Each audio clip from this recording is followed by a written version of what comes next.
Sevgili izleyenler, Rotamız Yöremiz programından herkese mutlu haftalar diliyoruz. Biz şu anda neredeyiz? İnanın ben de bilmiyorum. Sabah 6'da düştük yollara. Hocam dedi ki tarihi bir anı yaşayacağız. Elif Hanım koş gel dedi. Koştum geldim.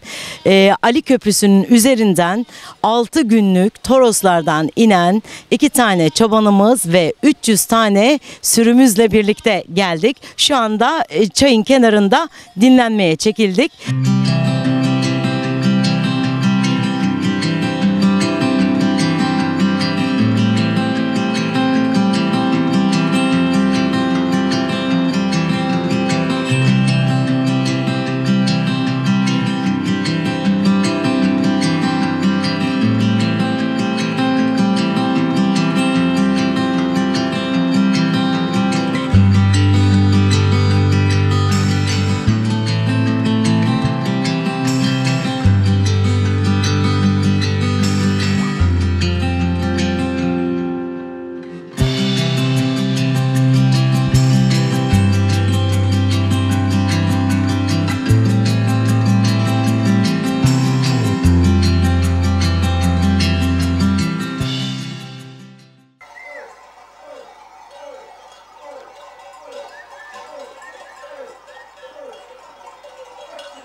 Hoş geldiniz. Hoş bulduk. Nasılsın?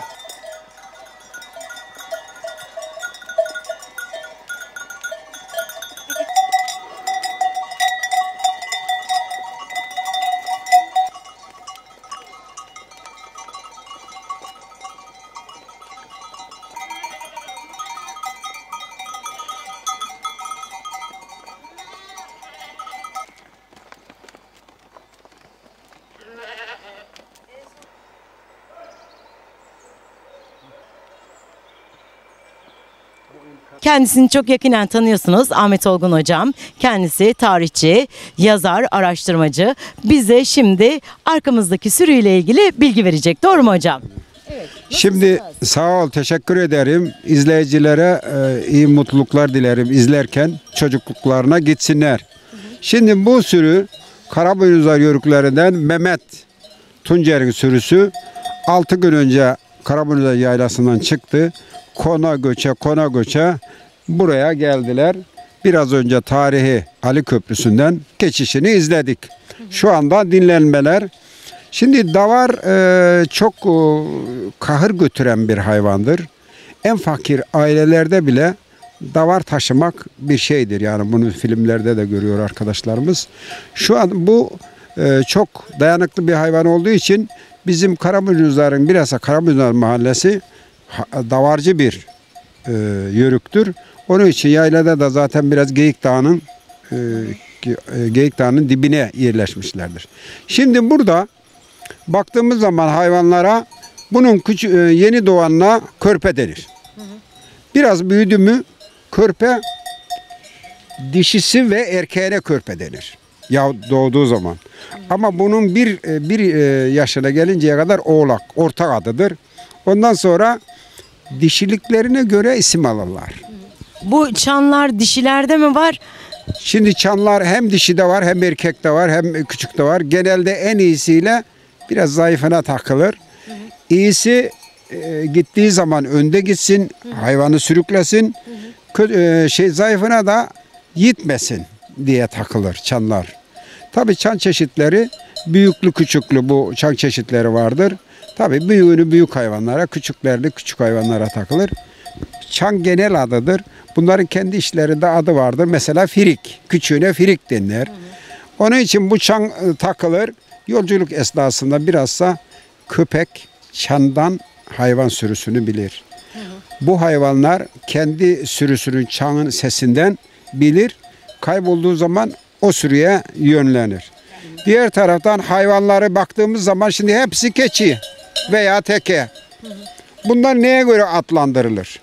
Birincisi bunlar rengine göre adlanır. Ak keçi, mor keçi. Bir de şu şeyleri vardır. Başlarında şöyle şeyleri. Beyaz olursa ona sakar. Ayaklarında beyazlık varsa ona sekil. Ondan sonra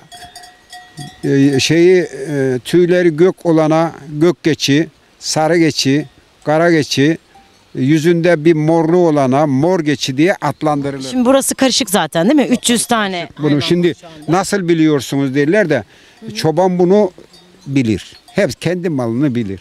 Boynuz çeşitlerine göre adlandırılır. Yüzdeki şekillere göre, alasına göre adlandırılır. Bir de kulaklarına göre.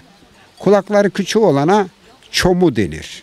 Biraz daha çok küçük olana kürük denir. Onlara kürük geçi, mor geçi, işte çomu geçi diye adlandırırlar. Erkeklerine ve dişilerine 1 yaşında çebiş denir. Şimdi bunlar Toroslardan, yaylalardan indiler. Sahile diyoruz artık. Sahilde ne kadar kalıp tekrar ne kadar süre sonra Toroslara gidiyorlar? Bunların aşağıda saz deriz bize, ağılları vardır. Oraya götürürler. Bizim burada mera hayvancılığı yapılır. Besi hayvancılığı yapılmaz. Gündüz dağa götürülür, gece getirilir, yem verilir oldu şimdi. Eskiden bir de gece örütülürdü. Örü yapılırdı, gece doyurulurdu. Şimdi onu kaldırdılar. Ağılın içine atıyorlar.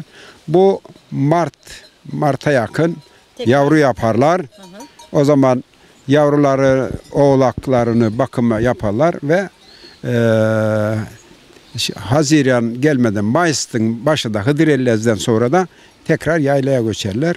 Eskiden tabii yazla vardı bir. Yörük hayvanının yanına göçerdi baharın. Yavrulamaya başladım buraya göçer. Çünkü bütün işi hayvanla olduğu için yazlaya göderler. Bütün orada hayvanlarını, büyükbaş hayvanlarını oraya götürürler. Aile orada geçimini sağlar. Hayvanlarına bakardı. Şimdi o yok tabii. Hayvan azalınca köydeki evinden dışarı çıkmıyorlar.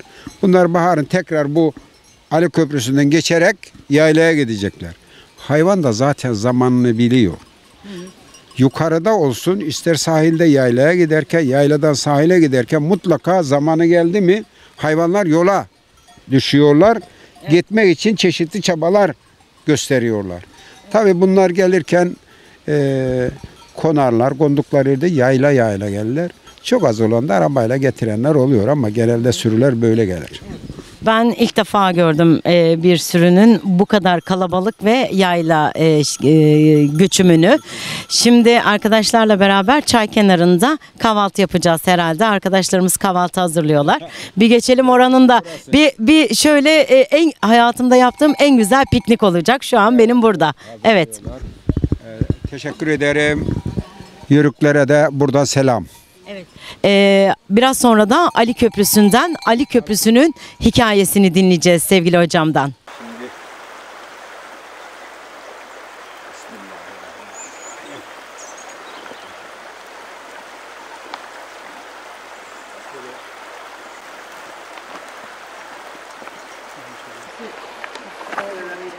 Ahmet Bey. Evet. Diğerleri yedi mi ya? Yedik biz. Yemez artık. Evet sevgili izleyenler, muhteşem kahvaltımızı yaptık. Röportajımıza devam ediyoruz. Abicim 6 gündür yollardayım dedin. Bu yol maceranı bize bir anlatır mısın? Nereden çıktın? Nerede konakladın? Nasıl konakladın? İsmim Mehmet Tuncer. Karaboynuzlar köyündenim. Yaylamızın ismi Göçen Boğazı. Torosların zirvesi, Geyik Dağı'nın eteği. Oradan kalktık.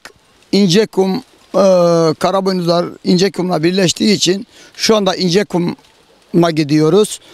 6 günsündür Konya sınırından Alanya'ya gidiyoruz. 6 günsündür konaklayarak yollarda geceleri. Nerede konaklıyorsunuz? Belirli yerleriniz var mı? Konakladığımız yerlerde belirli yerlerimiz var. Gidir ise Harmancık, Taşafur, Zeytin konak yerlerimiz. Bu gecede Aydolun, yarın akşam Karamanlar Çayı, Buruyun Ağılımız.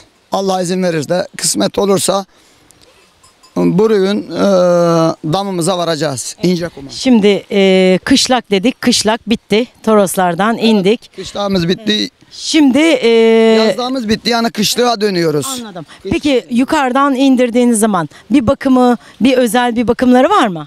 Özel bir bakımları şu anda hayvanları hani hap atarız bir kışlık bakıma olduğu için. Ondan sonra bazı aşıları var. Çiğletme, hayvanlar yavru atmasın diye. Antibiyotikler yapılır. Onlar yapılır. Ondan sonrası artık kışın kuru yemle, yem takviyesiyle hayvanlarımızın yavrulamasını bekleriz. Yavruladıktan sonra da işte tekrar o bakımlar zaten devam eder. Yavru bu sefer hani yoğunluk yavruya geçer. Yavruladıktan sonra yavruların onlara ayrı yatan ağıl derler. İsmi ağıl. Ondan sonra onun içinde dökküsü olur. Şeylerden, sarımurtlardan. Dökü keseriz. Altına döşeriz. Yani hem alttan üşümesin diye hem de dışkılarıyla şey olmasın diye. Nemli olur ya. Nemli olduğu için hasta olmasınlar diye. O daha koruyucudur. Evet. Peki siz kışın oralardasınız. Hiç yollarda gelirken komik bir hatıra, bir anı geçirdiniz mi başınızdan? Hayvanlara hani böyle neydi o, canavar mı diyordunuz? Canavarlar falan saldırdığında ne yapıyorsunuz? Ya şimdi genelde zaten hani köpekleri, sürünün köpeği iyi olduğu zaman kurt sokulamaz. Yani kurt mesela karşıdan çıktı mı 100 metre karşıdan çıktığı zaman iyi köpeğin haberi olur. O köpek sokmaz. Köpeğe de biraz destek verdiğin zaman hani uzaklaştırır oradan. Hiç saldırı oldu mu size bu dönüş yolunda? Dönüş yoluna saldırı oldu tabii. O gidirirse de ilk gece yatıyorduk. Hayvanlar tam gece uyku sırasında hayvanlar kurdu gördüğü zaman farklı bir ses çıkarırlar. Yani pıskırma deriz biz ona. Hayvanlar pıskırdığı zaman yani tehlike var geliyor anlamında. Tehlike var geliyor anlamında olur. Bu sefer hani uyanırsan önlemini alırsın. Uyanamazsan yani ya köpek kovacak ya keçiyi kapacak. Kalkıp da elektriği çaktığım zaman 10 metre falan hemen önümdeydi kurt. Tabii ondan sonra hani ben kalkınca kurt kaçtı. Sabaha kadar 3 kere 4 kere yani gitti geri geldi. Köpekler yattığı zaman geri geliyor. Kalktığı zaman gidiyor. Mesela bir tepe var, tepeye aşıyor. Orada bekliyor. Köpekler sustuğu zaman tekrar geliyor. Evet. Öyle bir anımız oldu. Peki aileniz var. Aileniz aşağıda kalıyor. Aynen ailemiz biz hayvanlarla yola çıktığımız zaman göç arabası deriz. Göçü götüren arabayla onlar aşağı gitti. Ailem var, annem var, babam var, eşim var, çocuklarım var. Evet. Biz de kardeşimle yoldayız. Öbür kardeşim bizim geldiğimiz aracı götürdü. Şimdi biz de buradan araç gitmediği için Evet. Aydın'a kadar yaya gidiyoruz. Yani aracımız oraya gelecek. İncekum'dan tekrar geri gelecek. Zor bir meslek yapıyorsun. Kaç yaşından beri yapıyorsun? Vallahi hayvanların başında doğmuşum desem daha doğrudur. Yani hayvanların başında doğmuşum.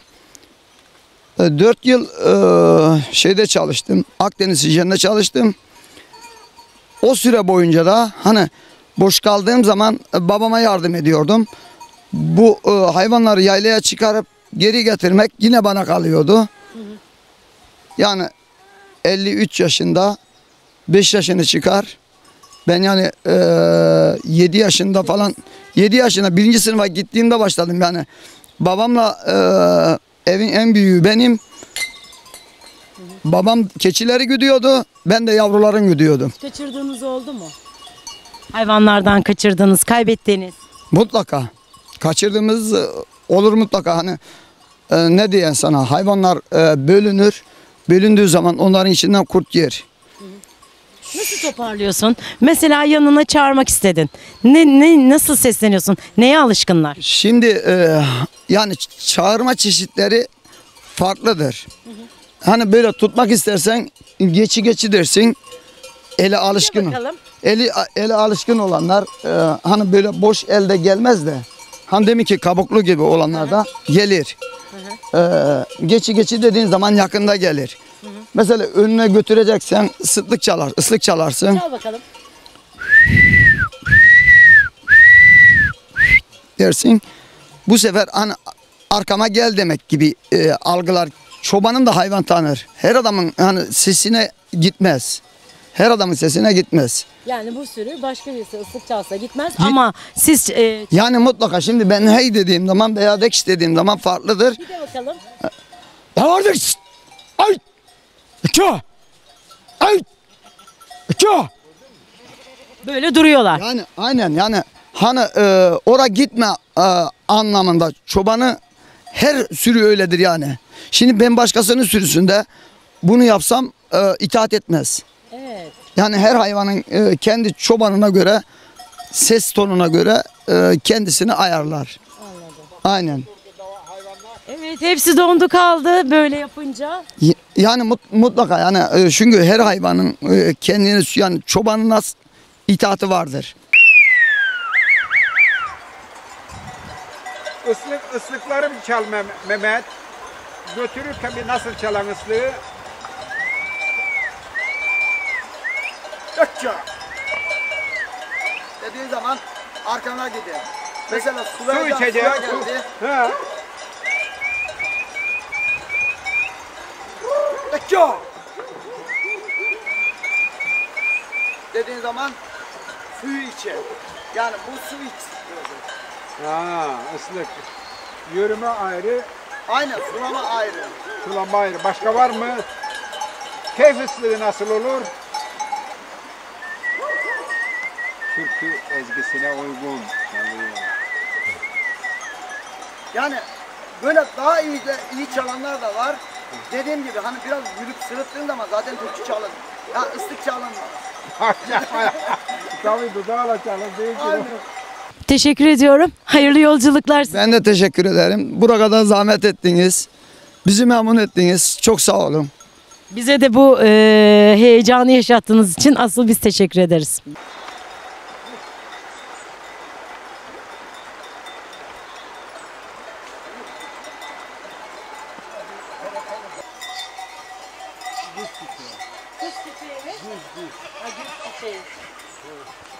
O melemeye başlar arkadan. Yalnız kaldığı zaman meler. Sesi duyunca. Ondan dolayı hey! Go! Go!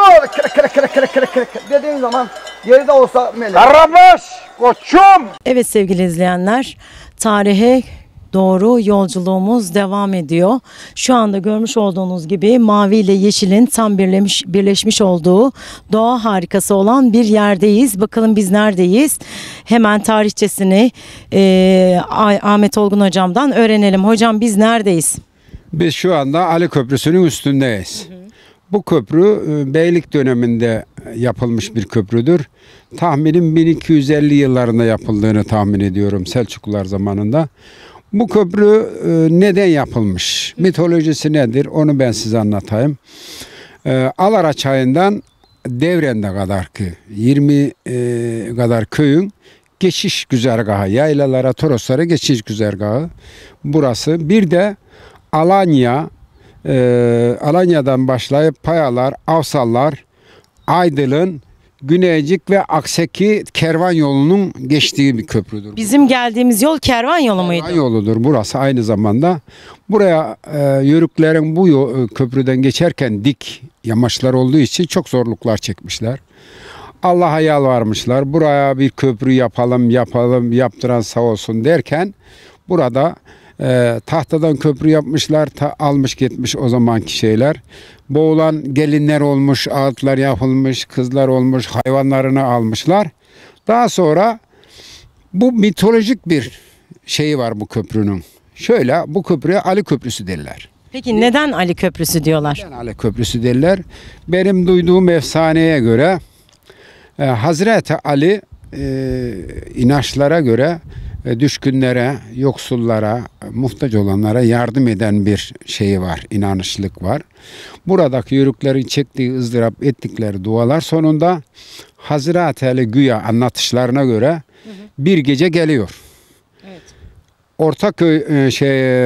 Ortakonuş'la Gündoğmuş arasında bir kemer köprü var. O kemer köprü, o bir kısım yaylacıların da geçtiği yer oradır. O kemer köprüyü yörükler geçsin diye Hazreti Ali akşam geliyor. O köprüyü yapıyor. Yaptıktan sonra buraya iniyor. Bu köprüyü de yapıyor. Buraya en dar yeri zaten iki kayalık arasına yapılıyor. Bunun uzunluğu 30 metre, genişliği 5 metre. Bu köprüyü de yapıyor, iniyor Alara Han'ın önüne. O köprünün kemeri yapmıyor da üstüne ağaç konacak şekilde yapıyor. Tavuk ötünce kayboluyor. İnanış bu. Buraya kayboluyor. Daha sonra geçen yörükler de buradan geçerken Hazreti Ali'ye dua ederlerdi bizim çocukluğumuzda. Buradan bu köprünün tarihi özelliği de çok değişik bir şey. Altta bir suyun geçeceği yer var. İleride göreceğiz. İki de su çok geldiği zaman suyun boşalması için iki de yanlarda yuvarlak şeklinde şeyler vardır. Bu Alara Çayı'nın en dar ve kayalık bölgesine yapılmıştır. Onun için iki tarafı kayalara bağlanmış. Çok sağlam bir köprüdür. Evet. Bu, mitolojik durumu da bu. Bu köprü tabii burada geçen yörükler için çok önemlidir. Baharın Mayıs'ta geçerler. O zaman suyun en çok olduğu zamandır. Sudan geçme imkanı yoktur. Bizim Karaboynuzlar yörükleri, Çakallar, Alara bu bölgedeki yörükler buradan hem hayvanlarını geçirirler hem yüklü develer buradan geçerdi. Onun için bu köprü çok önemli. Şimdi ben şöyle diyorum. Bu köprü bir turistik harikası. Alanya içinde bir katkı. Burada yol zaten şöyle böyle 500 metre 600 metre yakınına kadar geliyor. Orman yolu yapılmış. Aşağı bir iniş yolu var. Bu yol da merdivenli, döşemeli bir yol. Ben derim ki Alanya Belediyesi Turizm İl Müdürlüğü ile iş yaparak bu patika yolu eski şekliyle öyle yaparsa buraya turlar düzenir, iyi bir turizm merkezi olur burası. Alanya'ya bir katkı sağlar diyorum. Evet. Safari düzenlenebilir. Burada turistlerin ilgisini çekeceğini düşünüyorum. Alanya Belediyesi'nin de büyük bir turizm ve kültür yardımı yapmış olur. Öyle bir isteğimiz var. Hocam yörüklerimize ait bir özel oyun, bu hayvancılıktan harici oynadıkları özel bir oyun var mıdır? Vardır tabii. Yörükler tabii dağlık bölgelerde ve kendi başlarına çadırlarda bulunurken çeşitli masallar anlatırlar. Doğaçlama, güldürücü oyunlar oynatırlardı. Bir de yaylada, alanda her gün çobanlar dağdan gelir. Sağana dediğimiz, hayvanların sağana dediğimiz yere hayvanlarını yatırırlar. Kadınlar hayvanları sağarken bütün çobanlar alana toplanır. Bunlar orada toplandıktan sonra vücut geliştirici, sportif oyunlar oynarlar. Bu nedir? Bir kere çobanın ayak kasları, ondan sonra vücudu dayanıklı olması lazım. Dağda geziyor adam. Onun için en çok da oynadıkları oyun işte çellik çomak, aksir, güreş ve doğaçlama oyunlar. Bunlardan tabii aksir kitlesel bir spor olduğu için biz de bunun yaygınlaşmasını, Alanya Belediyesi'nin bu bir takım kurmasını falan istedik. Bugüne kadar başaramadık. İnşallah bundan sonra bu takımı kurarlar. Yalnız Alanya Belediyesi'nin bir takımı olur. O çok önemli. Evet. Bu oyun nasıl oynar? Bu oyun şu anda oynanan triotlin oyununa benzeyen bir oyundur. 3 bölümden oluşur. Birincisi tek ayak üzerinde sekere oynanır. İkincisi bireysel yarışma olur. Üçüncüsü de en sonunda güreş. Şimdi sporu incelediğimiz zaman insan vücudunun her tarafını geliştirici özellikte bir spor. Ayaklarını, ondan sonra kollarını, kaslarını, mücadelesini, ondan sonra yapmış olduğu savaş oyunlarını dile getiren bir oyun. Dikkat dağınıklığını da engelliyor değil mi? Yani sürekli oyun Engelliyor. İnsanların uysallaşmasını, demokratik düşünmesi, toplumsal düşünmesi, hak hukuk görme. Mesela takım kurulurken bile bir kura atılır. Önce alan ne alacaktır? En güçlüyü alacak. Bu oyunu nasıl çıkarmışlar sizce? Bu oyunu daha çok Yörükler bir kendilerini geliştirmek, ikinci savaşlardan etkilenerek. İkisini birleştirmişler, bir oyun haline getirmişler. Tabii bunu oynayan insanlar bir saat tek ayağıyla koşabilir. Tek ayağıyla. Şimdi olmadığı için hemen düşüveriyorlar. Mücadele ederken çekme, itme, yana yatma, ayağını düşürme. Zaten şu anda biraz da futbola uyarladığımız zaman futbola benziyor. Evet. Ama buradaki top ne? Top gelin dedikleri bir adam. Evet. Bu alanda, çayırda soyunurlar. Soyunduktan sonra bunu en iyi bilen iki başelli olur. Yani takım kaptanı olur. Takım kaptanları karşılıklı bir kura çekerler. O çekimler de çoktur, çeşitlidir. Kura sonunda kime çıkarsa ilk oyunu o alma hakkıdırlar. Bir de kale seçme hakkı vardır. İlk oyunu alan alır, tabii en iyisini alır. İkinciyi sırayla alırlar. Takım kurarlar. Bir kişi fazla geldi. Diyelim ki 15 kişi 7'şer aldılar. Ona da alatana denir. Yani yedek oyuncu. O yedek oyuncu. Sakatlanan olursa, herhangi oyun sırasında bir şey olursa onu alırlar. Onu alırlar. Futbol gibi. Futbol gibi. Burada iki kale koyarlar. Şöyle 3 metre genişliğinde iki taş o kaleyi temsil eder. Orayı bekleyen takıma kale takımı, üstteki takıma da takımı, gelin takımı derler. Çünkü onun gelini olur. Yani top gelindir. Şimdi kale takımındaki oyuncular gelin takımındaki gelini yenerse, gelini o kaleden geçirmeden yenerse 1 puan alır. Evet. Bunun için ne yapması lazım? O gelin takımındaki gelini koruyan asker biçimindekiler onları yenmesi lazım. Yenme nasıl olur? Ayağından elini tek ayağı üzerinde olur ha. Sağ ayağıyla baş parmağını tutar sol ayağının. Onu saldırırsa, yere düşürürse, ondan sonra bir de iterek ederse, elini salarsa o oyun dışı olur. Kalanlar devam eder. Oyun dışı olanlar kenara alınır. Tabii ki bir takım ne kadar adam yenerse karşı takım da o kadar az gelecek. Kale takımında adam az kalınca gelin geçme olasılığı artıyor tabii. Gelir tutar onu aşağıda kale takımını, gelin kaleden geçenin 1 puan alır. Evet. Veya karşı takımdan kale takımı gelin takımından fazla adam yenerse biri oradaki koruyan asker biçimindeki oyuncuları tutar, gelini yener. Böylece 1 puan eder. Bu belirlenen seans kadar oynanır. Diyelim ki 10 oynayacağızdır. 6 alan, yani bir fazla alan oyunu kazanır. Evet. Bir de oyunun sonunda bir ödül. Ne olur o? Yaylada elmacı gelirdi o zaman daha çok. 5 kilo elmasına. Elma alınır, seyircilerle ortaya konur, yenir. Veyahut da şepidine. Evet. Kimin ailesinde ekmeğiden varsa orada şepidedir. İçine de biraz çökelek beraber yenir. İşte bu var. Çelli oyunu. Kazanılan ödül bile beraber yeniliyor. Hocam bir de aksir oyununa değinmişken bir de bu koyun kırpma, keçi kırpma olayını da bir hemen kısa anlatabilir miyiz? Tabii yaylada yörüklerde işbirliği vardır. Yani şimdi yörük göçerken birinin devesi, biz dayanma deriz ona. Dayanma, yükü götüremez hale gelmesi. Ne yaparlar? O hayvanın yükünü başka aileler hayvanlara aktararak o hayvanın yükünü ya hafiflediler ya hiç hepsini götürürler.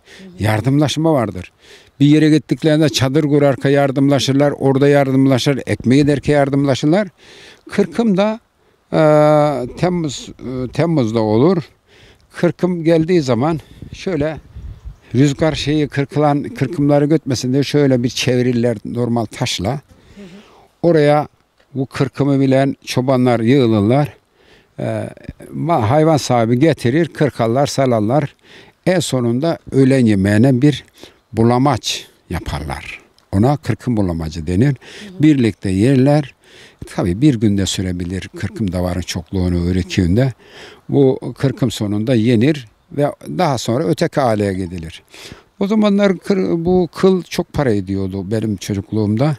Gelen satlıkçılar da değişim yaparlardı. Mesela tabak getirir, işte şu kadar kıl alma. Veya elma getirir, işte çan getirir. Bu yün ve kıl değişilirdi. Tabii kıl o zamanlar büyük değeri vardı dokumalarda. Taranır. Tarandıktan sonra atılır. Ondan sonra ip haline getirilir. Ondan halıda ve çul dokumada, kilim dokumada bunlar kullanılırdı. Şimdi tabii köylerde bu ıslar denilen veyahut da tezgahlar azaldığı için şimdi azaldı. O zaman çoktu. Herkesin vardı. Veyahut da ip örmelerde kullanılırdı. Şimdi onlar azaldı. Evet sevgili izleyenler, bugünkü programımızda yörük kültürünü öğrendik, yörük göçünü öğrendik. Doğru değil mi hocam? Hocam yoruldu, hakkınızı helal edin. Helal olsun canım. Biz kültür için varız zaten. Seyircilerimiz mutlu oluyorsa biz de mutlu oluyoruz.